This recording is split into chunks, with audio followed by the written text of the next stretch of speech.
नमस्कार। आप देख रहे हैं दुनिया जहान। आज की खबरों में हम बात करते हैं भारत और बांग्लादेश के बीच शुरू हुई बस सेवा की, श्रीलंका के ताज़ा हालात और जनता के नए प्रधानमंत्री से टूटते भरोसे की। जानेंगे ब्रिटेन में क्यों उठ रहे हैं प्री पोल सर्वे पर सवाल, अमेरिका में फिर कैसे हुई गोलीबारी और पाकिस्तानी सेना की सख्ती के क्या है मायने। लेकिन सबसे पहले बात भारत और बांग्लादेश के बीच शुरू हुई बस सेवा की। भारत और बांग्लादेश के बीच बस सेवा शुक्रवार से फिर शुरू हो गई। कोरोना महामारी के कारण यह 2 साल से बंद थी। ढाका कोलकाता ढाका बस को ढाका में हरी झंडी दिखाकर रवाना किया गया। इससे पहले 29 मई को दोनों देशों के बीच रेल सेवा फिर से शुरू की गई थी। ट्रेन सेवा मार्च 2020 से कोविड को देखते हुए निलंबित कर दी गई थी। भारत और बांग्लादेश के बीच 2 ट्रेनें भी चलती हैं, एक बंधन एक्सप्रेस कोलकाता और खुलना के बीच, तो दूसरी मैत्री एक्सप्रेस कोलकाता को ढाका से जोड़ती है। बस सेवा पुनः शुरू होने के मौके पर ढाका स्थित भारतीय उच्चायोग ने ट्वीट किया कि भारत बांग्लादेश क्रॉस बॉर्डर बस सेवाओं की बहाली हो गई है। अगरतला, अखौरा और हरिदासपुर, बेनापोल के माध्यम से भारत बांग्लादेश बस सेवाएं फिर से शुरू हुई हैं। ढाका कोलकाता ढाका बस को आज सुबह ढाका में हरी झंडी दिखाकर रवाना किया गया। इसका मकसद सस्ती और जन केंद्रित आवाजाही को बढ़ावा देना है। और अब बात करते हैं श्रीलंका की। रानिल विक्रमसिंघे को प्रधानमंत्री बनाए जाने से श्रीलंका में पैदा हुई उम्मीदें अब टूटने लगी हैं। राष्ट्रपति गोटबाया राजपक्षे ने बीते 12 मई को विपक्षी दल के नेता विक्रमसिंघे को प्रधानमंत्री नियुक्त किया था। तब ये आस जगी थी कि विक्रमसिंघे अपने अंतर्राष्ट्रीय संबंधों का इस्तेमाल करते हुए श्रीलंका को जल्द ही राहत दिलवा सकेंगे। खासकर यह उम्मीद जगी थी कि विक्रमसिंघे कच्चे तेल, रसोई गैस और दवाओं की आपूर्ति सुनिश्चित करवाएंगे। लेकिन अब विक्रमसिंघे की सरकार बने 1 महीना पूरा होने वाला है। इस बीच पेट्रोलियम पदार्थों और रसोई गैस के लिए लोगों की कतार पहले जितनी ही लंबी बनी हुई है। देश में विदेशी मुद्रा का संकट पहले जैसा ही गंभीर बना हुआ है। श्रीलंका अपने कर्जों का भुगतान कर पाएगा, इस बारे में अभी भी कोई स्पष्टता नहीं है। आलोचकों का कहना है कि अभी भी सरकार बिना मुद्रा के मूल्य का ख्याल किए लगातार नोटों की छपाई कर रही है और उससे अपना काम चला रही है। और अब चलते हैं ब्रिटेन।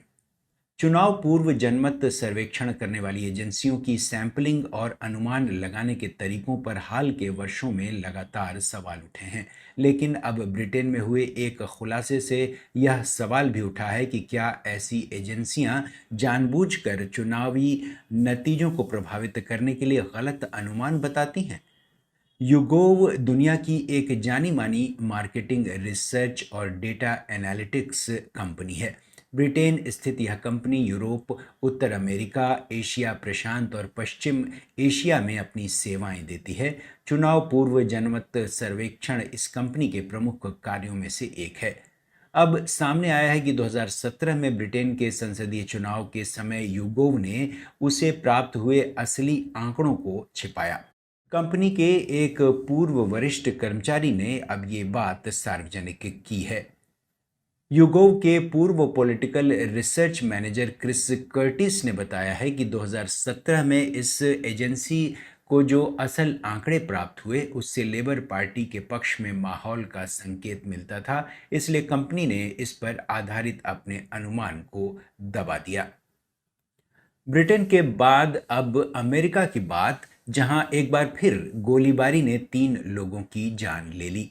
अमेरिका में गोलीबारी की घटनाएं कम होने का नाम नहीं ले रही हैं। शनिवार को यहां के फिलाडेल्फिया में गोलीबारी की एक घटना में 3 की मौत हो गई थी। इसके बाद गुरुवार को उत्तरी मैरीलैंड में फिर से फायरिंग की घटना सामने आई है। यहां बंदूकधारी ने मैन्युफैक्चरिंग यूनिट पर गोलीबारी की है। इस घटना में 3 लोगों की मौत हो गई, वहीं एक व्यक्ति गंभीर रूप से घायल हो गया। वॉशिंगटन काउंटी शेरिफ के प्रवक्ता के मुताबिक हमलावर को गिरफ्तार कर लिया गया है, हालांकि अभी तक उसकी पहचान नहीं हो पाई है। दरअसल जवाबी कार्रवाई के दौरान आरोपी हमलावर भी घायल हो गया था। इसके अलावा एक पुलिसकर्मी को भी गोली लगने की बात सामने आई है। अधिकारियों का कहना है कि अभी तक गोलीबारी के कारण का पता नहीं चल पाया है। चलते चलते बात पाकिस्तान की कर लेते हैं, जहां सेना ने सख्त रवैया अपनाया है। हर कोई जानता है कि पाक सरकार को उसकी संसद नहीं बल्कि सेना चलाती है। हाल ही में इमरान खान की पीएम की कुर्सी जाने के बाद पाकिस्तानी सेना पर कई आरोप लगाए जा रहे थे, लेकिन अब पाकिस्तान की सेना ने चेतावनी दी है कि अगर किसी ने सेना के खिलाफ झूठ बोलने की कोशिश की तो उस पर कार्रवाई की जाएगी। पूर्व प्रधानमंत्री इमरान खान को अप्रैल में अविश्वास प्रस्ताव के माध्यम से सत्ता से बेदखल किए जाने के बाद सेना के खिलाफ आलोचना के बीच पाकिस्तानी सेना का सख्त बयान आया।